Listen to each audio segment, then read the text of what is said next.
Hong Kong के बारे में आप जानते होंगे।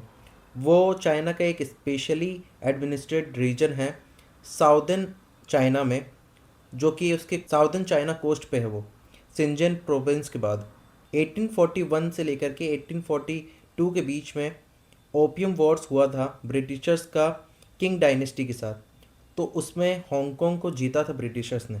फिर ब्रिटिशर्स ने 1860s में कोलुंग पेनिनसुला तक हांगकांग को बढ़ाया था। 1997 तक ये हांगकांग ब्रिटिशर्स के अंडर था, यानी यूके के अंडर था। और 1997 में ब्रिटिशर्स ने ये हांगकांग चाइना को वापस दे दिया। 1842 1860 में जो भी बाउंड्रीज डिसाइड की थी अनइक्वली ट्रीटीज़ के द्वारा ब्रिटिशर्स ने, उनको चाइना आज के डेट में भी वैलिड मानता है। बट जब इंडिया की बात आती है और मैकमोहन लाइन की बात आती है तो चाइना इन्हें इनवैलिड मानता है। चाइनीज़ का कहना है कि मैकमोहन लाइन में तिब्बत और इंडिया ने ट्रीटी साइन की थी, लेकिन कभी चाइना ने हमने रेक्टिफाई नहीं की उसको, तो हम इसको नहीं मानेंगे।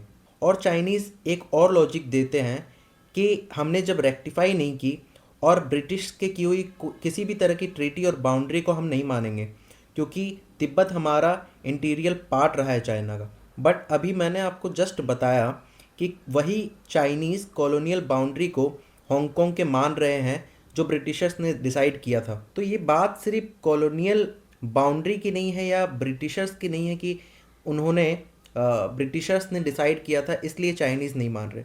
ये बात है स्ट्रेटेजिक लेवरेज की, क्योंकि अगर चाइनीज़ एलएसी को मान लेंगे या मैकमोहन लाइन को मान लेंगे तो उनको एक स्ट्रेटेजिक लेवरेज जो इंडिया पे मिलता है कि वो कभी भी धमका के या टेंशन्स क्रिएट करके एक लेवरेज लेते हैं, वो नहीं ले पाएंगे।